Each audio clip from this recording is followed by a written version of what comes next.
Na semana passada, nós começamos esta série de estudos, o que nós cremos sobre o moderno pentecostalismo.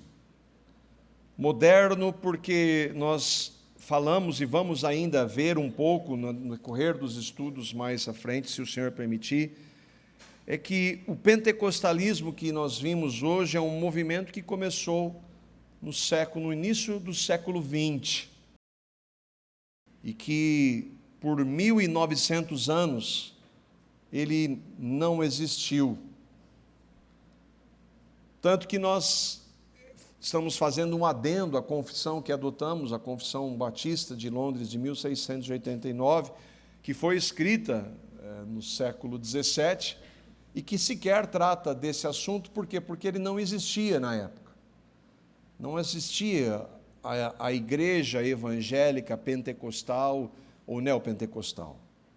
Eles não trataram disso porque não havia nada disso naquela época. Nós estamos estabelecendo, antes de entrarmos e nós vamos ver alguns das distorções no decorrer dos estudos, mas nós estamos estabelecendo um fundamento onde? Na palavra. Nós temos que estar bem fundamentados na Bíblia, mostrar primeiro o que a palavra de Deus diz, e assim vai ficar claro quando nós vermos ou ouvirmos ensinos errados nesta área.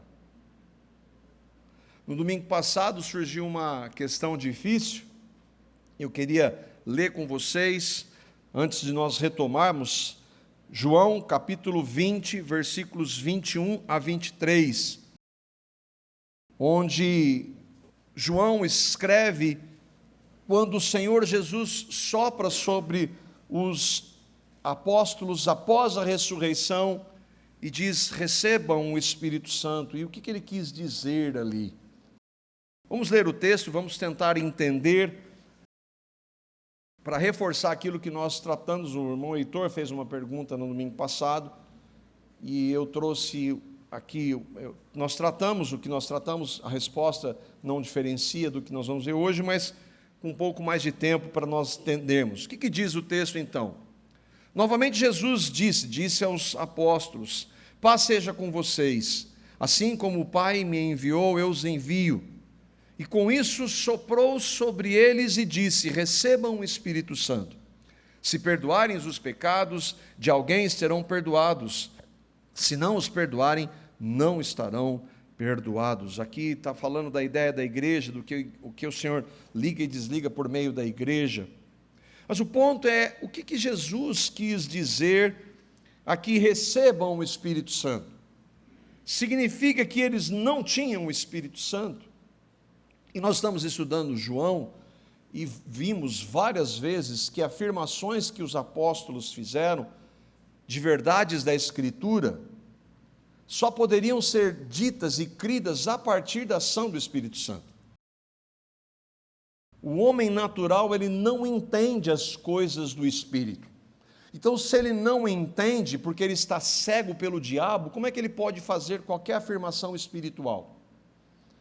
Então, não significa aqui que eles estavam então recebendo pela primeira vez o Espírito Santo, mas que o Senhor estava os capacitando para algo que vai acontecer daqui a alguns dias, no ministério que eles foram chamados para desenvolver. E não somente eles, nós vamos ver que os apóstolos receberam, mas outros irmãos e irmãs que estavam juntos receberam.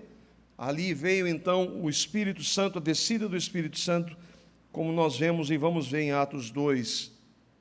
Eles jamais teriam crido, e nós cremos que eles já creram no Evangelho, sem a ação do Espírito Santo.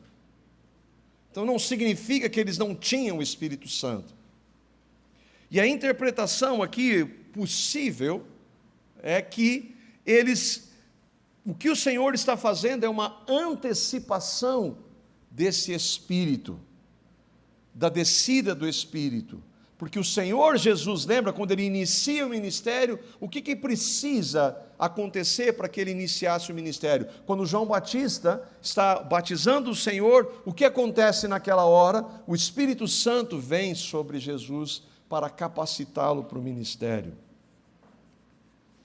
E o que nós vamos ver em Atos 2 é a concretização deste receber, não que eles não tinham, mas da capacitação que eles recebem, para que todo mundo veja e a igreja, então, faça parte disso e não somente os apóstolos. Eles, portanto, já tinham o Espírito Santo. O que parece é recebam, então eles não tinham. Não, eles já possuíam. E aqui eu quero trazer, nós já falamos isso, citamos nos estudos, em João citamos, mas eu quero citar aqui 3 irmãos que corroboram com isso. Primeiro, o irmão Matthew Henry, que escreveu no século XVII, ele diz: recebei o Espírito Santo em parte agora, ele entendendo esse texto, como um penhor daquilo que ainda recebereis daqui a alguns dias. Eles agora receberam mais do Espírito Santo do que eles já haviam recebido. Então não é que eles não tinham nada do Espírito, eles já, mas eles receberam uma porção, e aí nós vamos ver, e nós cremos que quanto mais comunhão com o Senhor, mais cheios do Espírito Santo, mais a habitação do Espírito Santo se manifesta. Mas não é que tenha acontecido com eles na primeira vez, porque quando eles receberam, quando eles creram no Evangelho. O irmão John Gill, que é contemporâneo de Matthew Henry, diz, não significa, quando Jesus diz, recebei o Espírito Santo, ele diz, não é que não significa a graça do Espírito Santo na regeneração, que eles já haviam recebido, mas os dons do Espírito para qualificá-los para a obra que agora ele os enviava para fazer, era um símbolo, promessa e confirmação do que eles deveriam receber no dia de Pentecostes. E por último, o irmão Augusto Nicodemos, eu estava ouvindo essa semana, ele está estudando Atos com a igreja, ele diz, o livro de Atos está narrando um período de transição do Antigo para o Novo Testamento.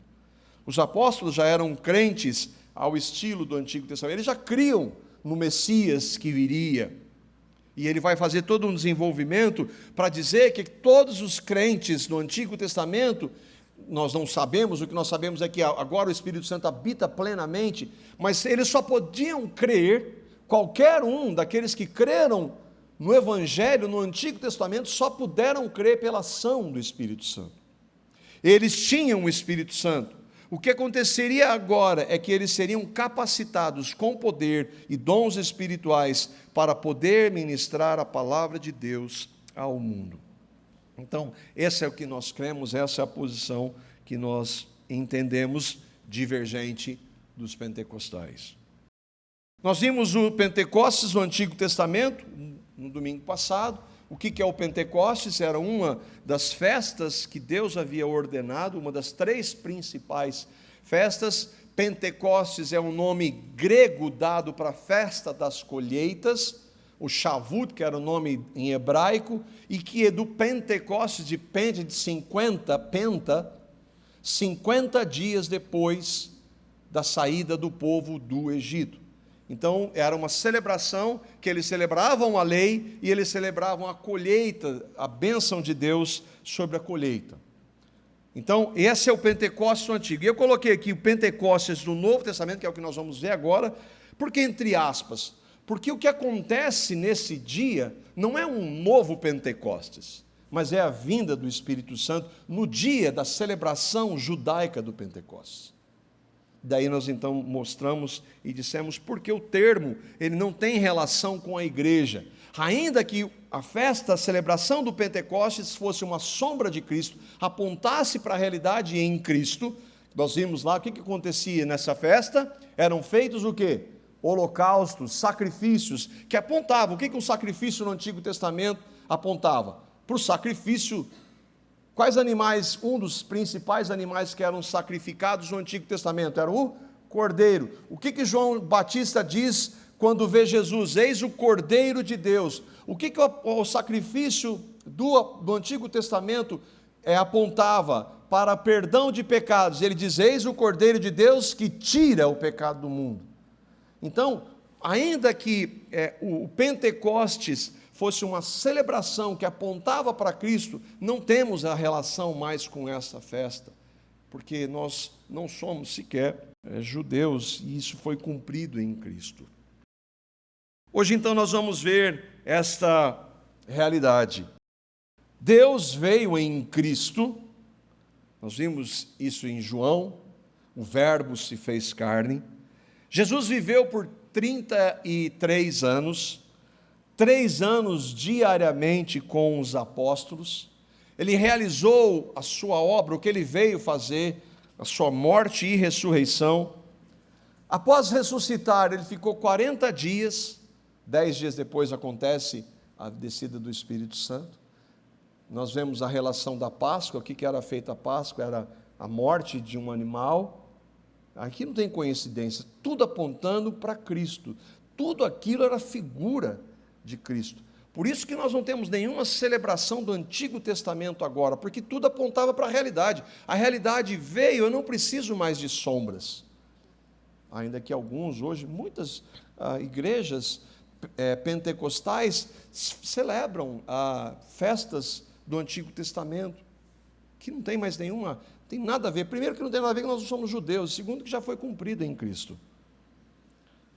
Ele então deixa 120 irmãos, Atos capítulo 1, versículo 15, a gente lê lá, são 120, os 12, mas Judas Judas morreu, e agora eles substituem Judas por Matias, os 12, aí nós temos mais os 70, lembra que Jesus mandou 70?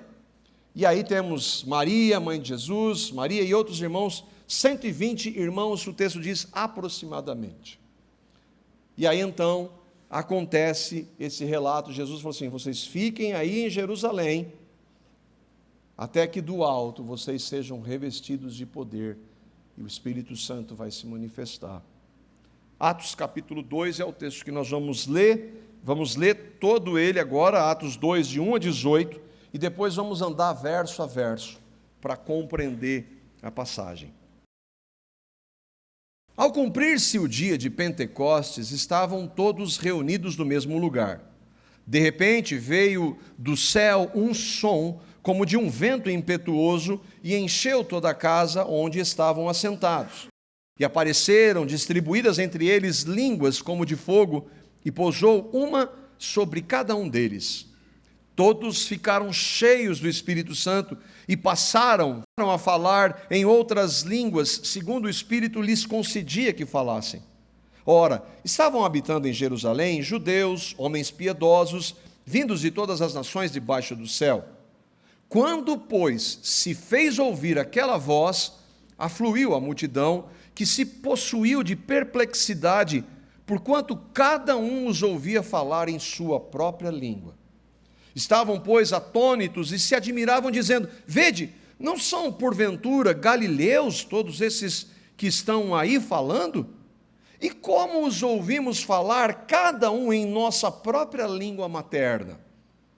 Somos partos, medos, elamitas, os naturais da Mesopotâmia, Judéia, Capadócia, Ponto e Ásia, da Frígia, da Panfilha, do Egito, das regiões da Líbia, das imediações de Cirene, e romanos que aqui residem, tanto judeus como prosélitos, cretenses e arábios. Como os ouvimos falar em nossas próprias línguas as grandezas de Deus? Todos atônitos e perplexos, interpelavam uns aos outros, o que quer dizer isso? Outros, porém, zombando, diziam, estão embriagados. Então se levantou Pedro com os 11, e erguendo a voz, advertiu-os nestes termos, varões judeus e todos os habitantes de Jerusalém, tomai conhecimento disto, e atentai nas minhas palavras. Estes homens não estão embriagados como vindes pensando, sendo essa a 3ª hora do dia.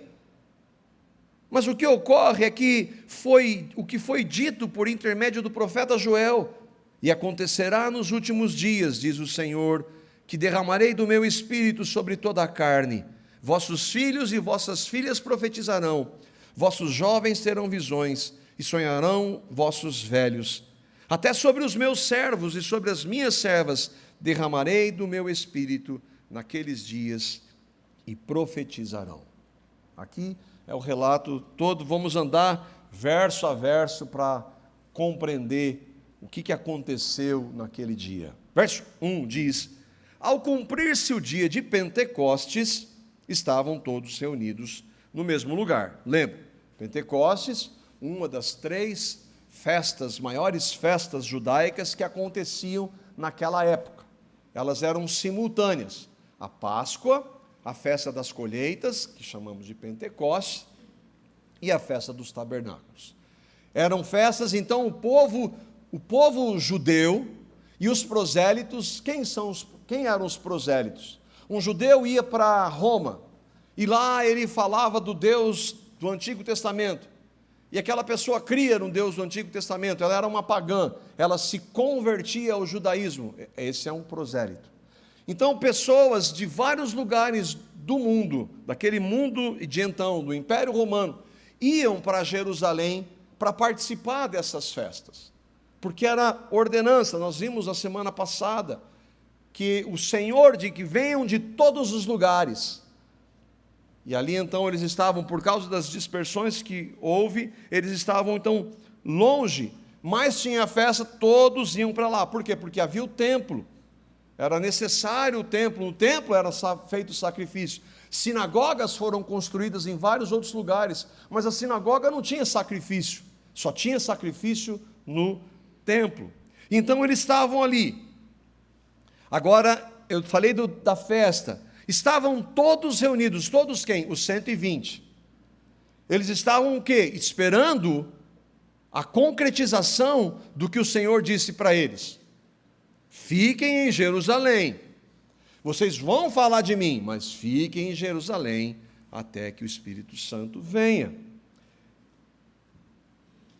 Todos estavam reunidos no mesmo lugar. Que lugar é esse? E aqui tem uma foto do cenáculo, ou do lugar superior.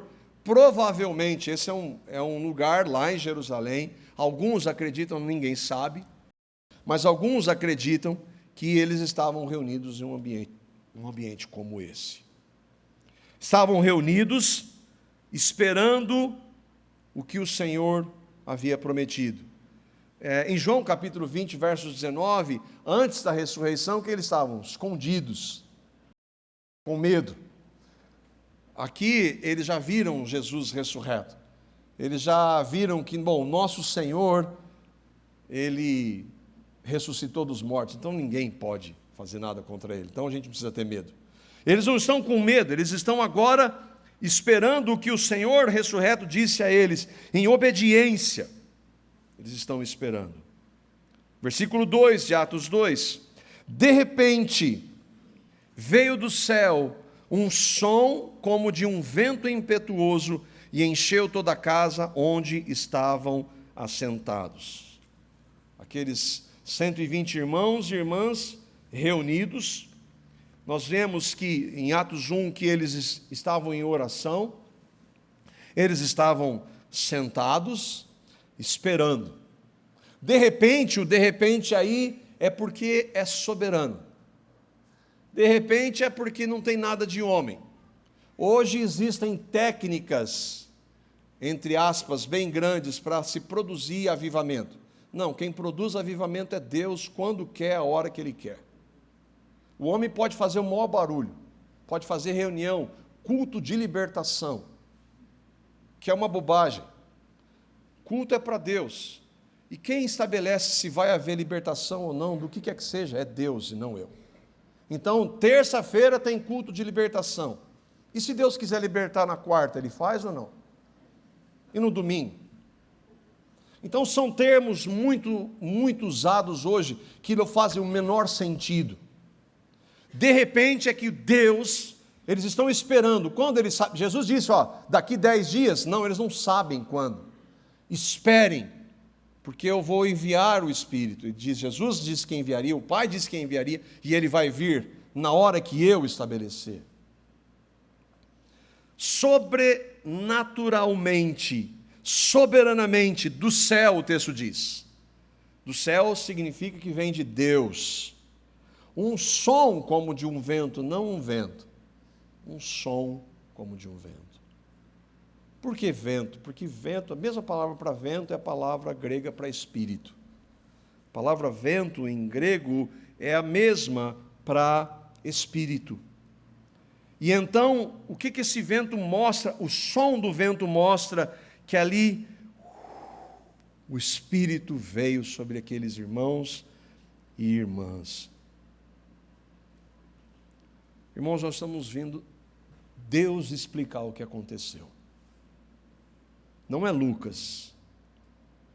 Não foi Lucas, ainda que ele tenha feito uma pesquisa acurada e que ele vai entregar para Teófilo, alguém que provavelmente o ajudou nessa pesquisa. Essa pesquisa está sendo governada soberanamente pelo Espírito de Deus. Deus está narrando o que aconteceu aqui pela pena de Lucas. Deus está falando, versículo 3. Vem um som do céu, de repente, enche a casa e apareceram, distribuídas entre eles, entre todos eles, línguas como de fogo, e pousou sobre cada um deles.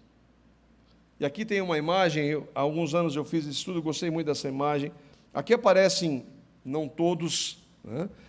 Nós temos os apóstolos representados, talvez mais, mas foi todos, irmãos e irmãs que estavam ali, receberam então esta descida do Espírito, que eles viram como se fossem labaredas, talvez hoje o termo seria isso, não de fogo literalmente, mas apontavam como se fossem de fogo, e cada um deles recebeu isso, irmãos e irmãs.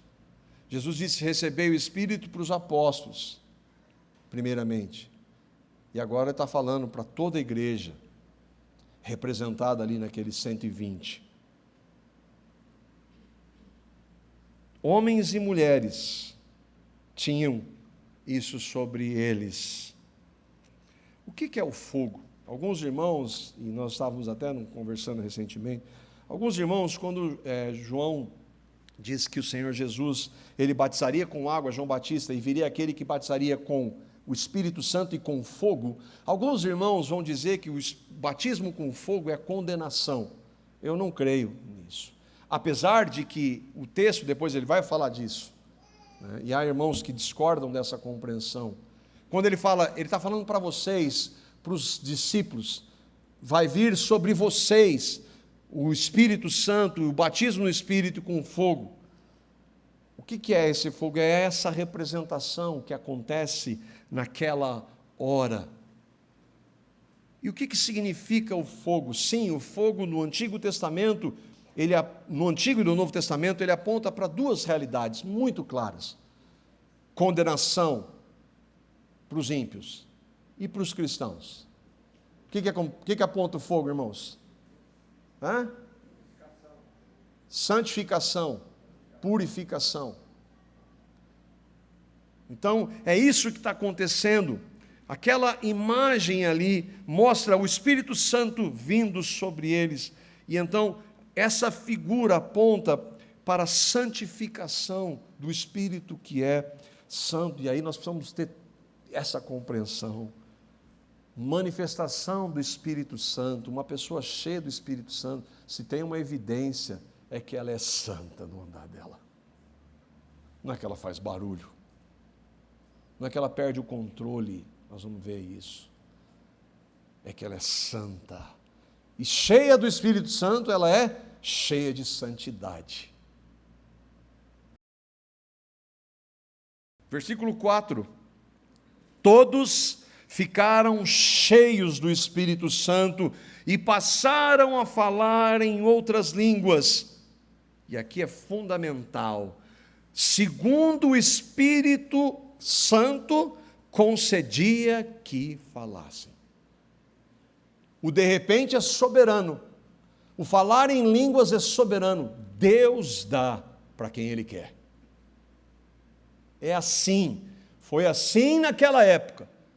Foi assim na igreja em Corinto, nós vamos ver, é assim hoje. Cheios do Espírito Santo. Eles já tinham o Espírito Santo, mas agora ficam cheios do Espírito Santo. E o irmão John Gill comentando, ele diz, eles haviam recebido o Espírito antes, como o Espírito da graça, e foram dotados de grandes dons, mas agora eles tinham grande abundância deles, uma grande abundância, eram como vasos cheios até a borda. Daí então, cheios do Espírito Santo, todos ficaram cheios do Espírito Santo. Os apóstolos, as mulheres, nós lemos lá no versículo 17, versículo 18, os vossos filhos e as vossas filhas profetizarão. Derramarei do meu Espírito sobre mim, meus servos e servas. Porque antes parece que era algo destinado para sacerdotes e profetas, não, agora é para todo mundo, todos os que creem. Profetizarão, nós vamos ver, eles estão profetizando aqui. O que está acontecendo aqui? Eles estão profetizando.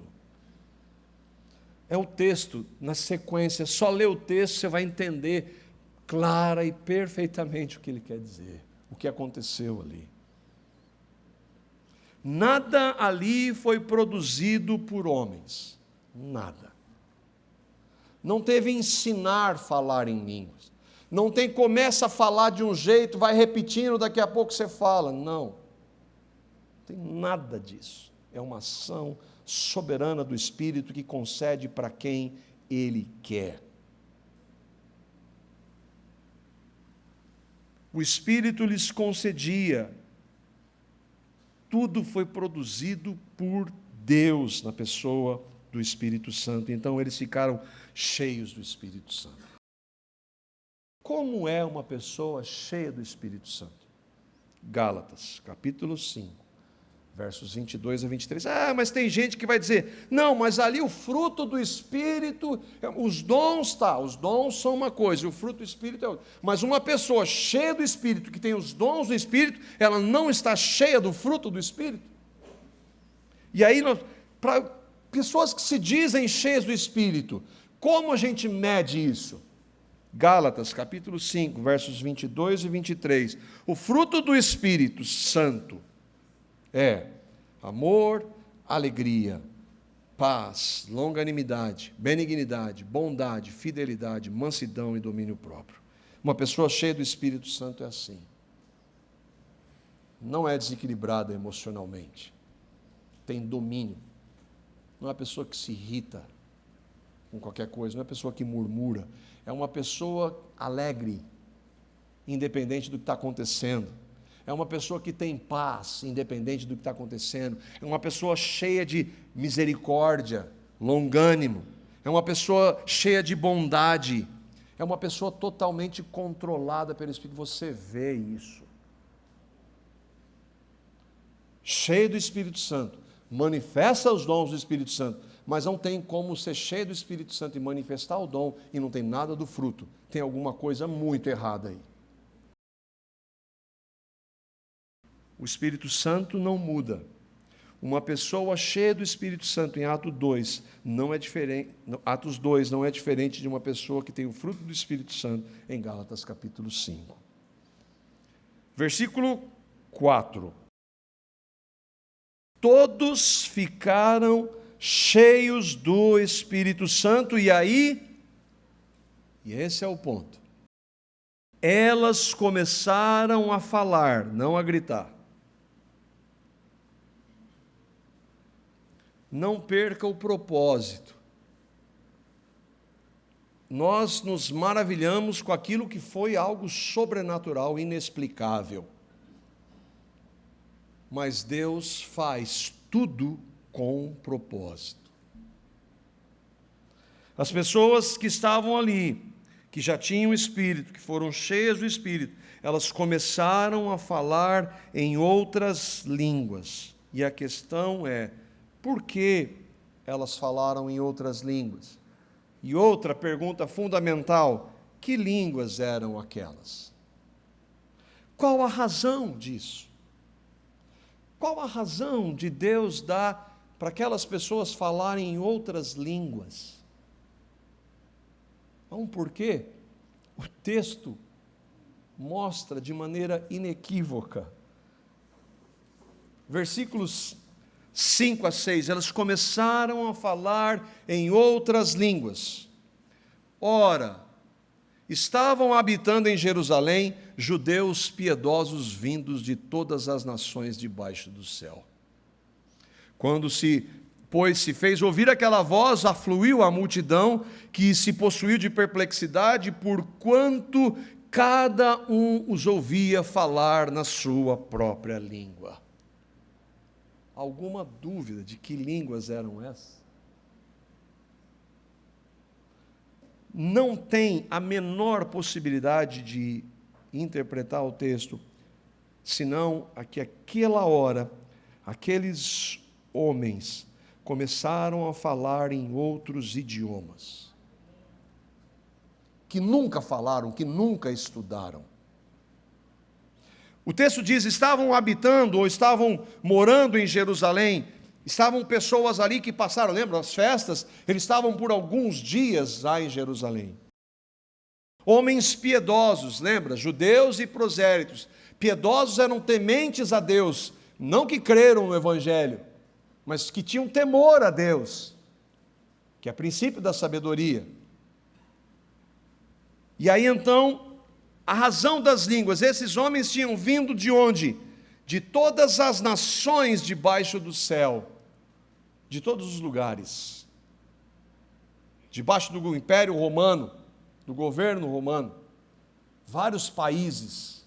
Bom, qual o primeiro sinal que você vê uma pessoa e que você identifica que ela não é do nosso país? Qual é o primeiro sinal? Língua. Língua. É ela começar a falar e você não entender. Pessoas de vários lugares foram para lá, e o que elas falavam? Em outros idiomas. Mas nada mais natural. É como se nós, aqui, estamos reunidos, e aí então chega um japonês, chega um chinês, um alemão, não sabem nada de português, eu estou falando, eles vão entender alguma coisa do que eu estou falando? Não. A não ser que Deus capacite pessoas para falar numa língua, para aquelas pessoas ali ouvirem. Foi isso que aconteceu aquele dia. Deus, num propósito soberano, capacitou aqueles homens para falarem outros idiomas. Nós vamos ver quantos países estavam ali representados, quantos lugares diferentes. Eles começaram a ouvir o quê? Em sua própria língua, ou em seu próprio idioma. Bom, mas aí, é claro que eles vão ficar o quê? Perplexos. Versos 7 e 8. Eles vão fazer uma pergunta que nós faríamos. Estavam, pois, esse monte de gente vindo de um monte de lugar, pois atônitos e se admiravam, dizendo, vede, não são porventura galileus esses que estão falando? Esse povo aí é galileu. Como nós estamos ouvindo ele falar na língua do meu país? E aí é um agravante. Lembra quando falaram Jesus, o Nazareno, o que falaram? Pode vir alguma coisa boa de Nazaré? Nazaré fica onde? Na Galileia. O que era a expressão Galileu? Galileu era sinônimo de ignorância, homens rudes, iletrados, não foram educados, não aprenderam nenhuma outra língua que não a deles. Esse povinho aí está falando no meu idioma. E outra, se é produzido por Deus, é perfeito. Eles estão falando na minha língua. Como é que esse povo está falando isso na minha língua, no meu idioma? Qual a razão das línguas, irmãos? Qual a razão do idioma? Porque Deus deu para aqueles homens e mulheres o poder de falar em outros idiomas. Porque naquela hora havia pessoas do mundo todo ali para ouvir do Evangelho por parte daquelas pessoas. Foi por isso. Tem uma razão de ser. Está cheio do Espírito Santo, nós vamos ver uma das características de alguém cheio do Espírito Santo, é alguém centrado no Evangelho. Eles já não estão mais no cenáculo, porque eles ouviram, saem do cenáculo, os visitantes notam que são galileus, povo ignorante, e aí então, de onde tinha gente lá? De quantos lugares? Nós não precisamos saber quem são esses. Partos, medos, elamitas, naturais da Mesopotâmia, Judéia, são 16 nacionalidades. Mas eles estão ouvindo gente que veio de outro país e vem lá para Jerusalém e vai ver um povinho que não sabe malemar a língua dele, está falando na minha língua a grandeza de Deus. E nós vamos ver o que é essa grandeza de Deus quando Pedro toma a voz e vai falar o que é a grandeza de Deus. Aí eu fiz um mapinha aqui para a gente ter uma ideia. Ali o centro, Israel e Jerusalém. Aí tem as nações que são descritas lá. É claro, da Judéia, do povo de Israel.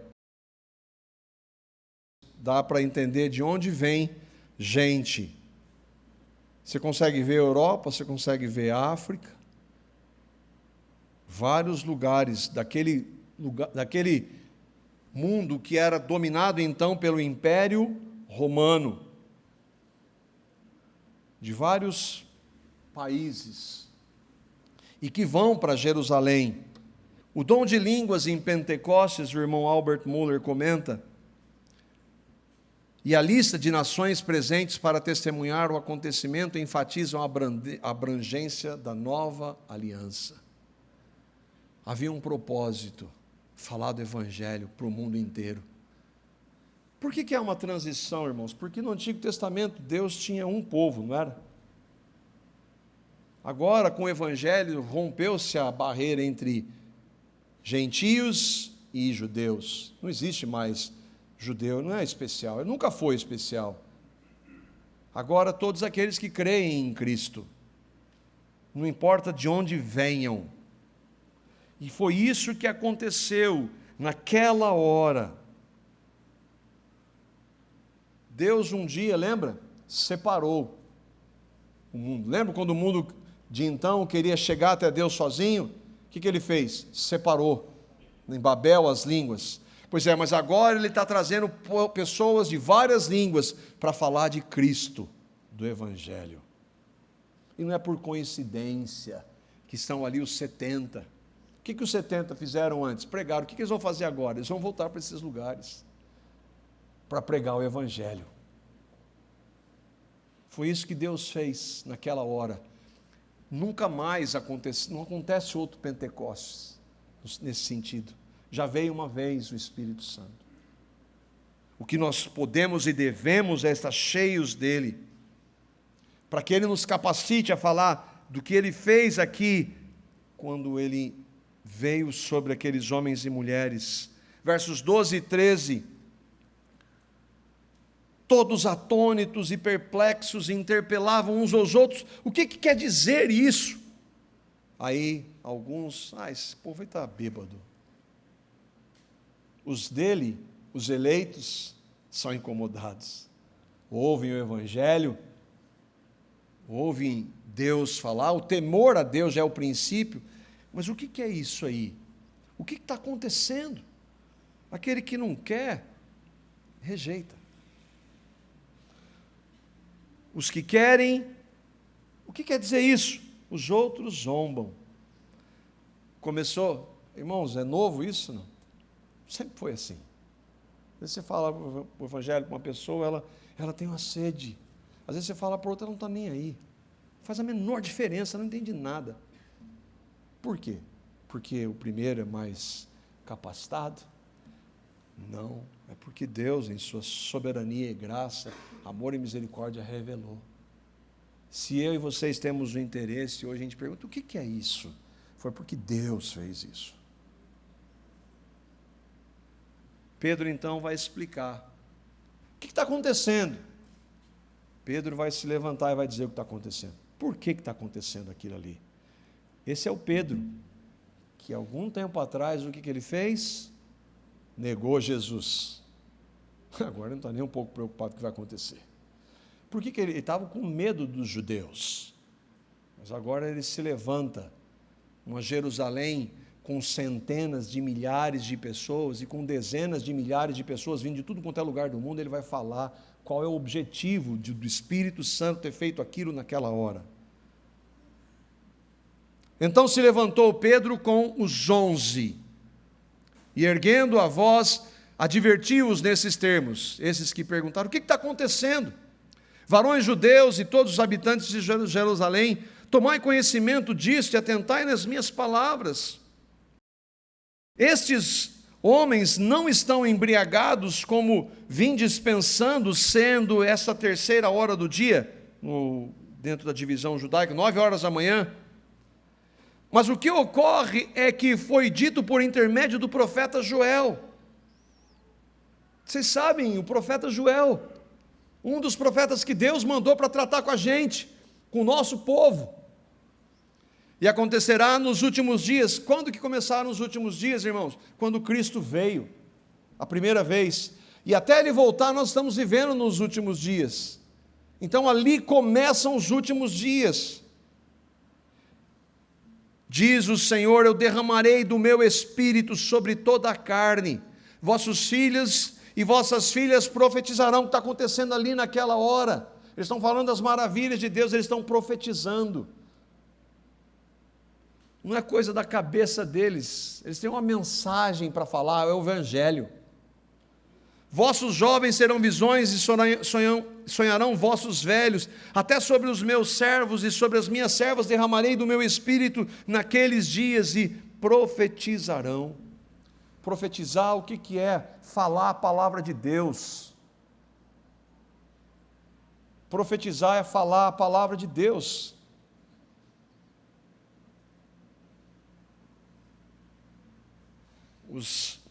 Pedro assume, os apóstolos assumem agora a responsabilidade. E aí então, ele diz: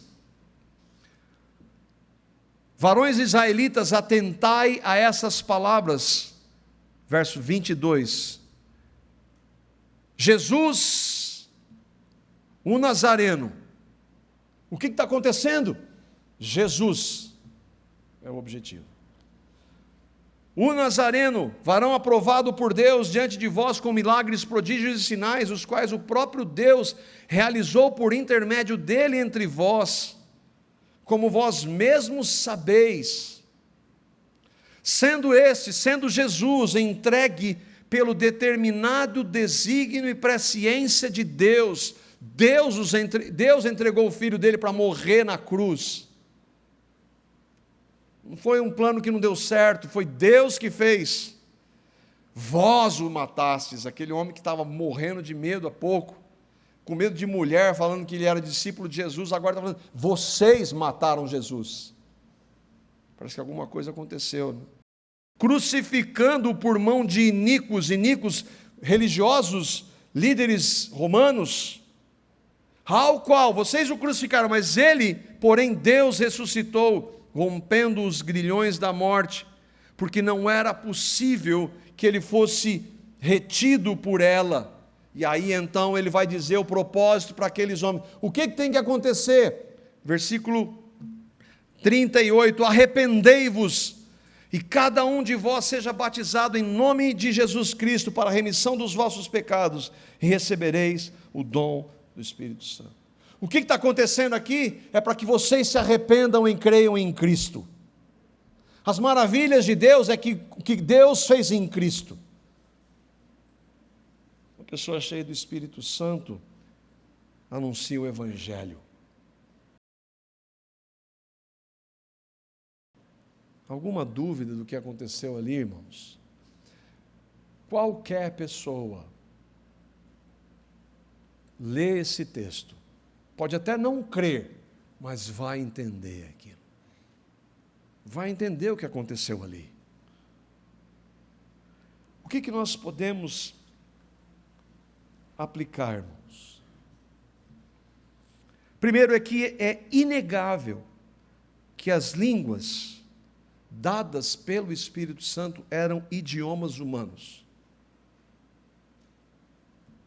E aí, com isso, nós vamos ver um moderno pentecostalismo que não tem base nisso aqui. O segundo é que o Espírito Santo é quem soberanamente concede dons. Nós vamos ver isso de maneira clara.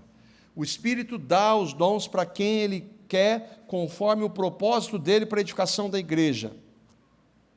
Então a gente vê um outro ponto muito errado no meio, né? O pentecostal é pentecostal. Porque todo mundo que foi batizado no Espírito tem que falar línguas. Não é verdade isso à luz da Bíblia. Uma pessoa cheia do Espírito é cheia do fruto do Espírito. E aí você vai ver muitos desses que defendem, não estou dizendo todos, mas muitos desses que defendem essa proposta, se tem algo que não demonstram, é uma vida de santidade. Líderes envolvidos com as distorções e corrupções que nem ímpio está, mas é evangélico. E por último, uma pessoa cheia do Espírito Santo, pode acontecer o que for, se ela não estiver centrada no Evangelho, pode acontecer o que for, não é de Deus. Se não estiver centrada no Evangelho, não é de Deus. Ainda que use o nome dEle, ainda que manifeste coisas que você não consegue explicar, não interessa. Ou está centrado no Evangelho, no único Evangelho, que é o Evangelho da graça. Não importa o que aconteça. Que o Senhor nos dê discernimento, irmãos. Discernimento. Porque o engano, ele vem sempre camuflado. Sempre camuflado. Que o Senhor nos conceda a graça de compreender e ter discernimento. E ter graça e misericórdia com aqueles que ainda estão no engano. O irmão perguntou, mas e quando a pessoa está enganada, nós não sabemos o coração dela. Há pessoas que estão ali querendo realmente aprender e entender que é a palavra de Deus. Outros são mau caráter mesmo. Nosso papel não é ficar vendo quem é que é. Prega o Evangelho. Apresente o Evangelho, mostre na palavra e deixa o Espírito Santo, em sua soberania, agir com aqueles que Ele quiser.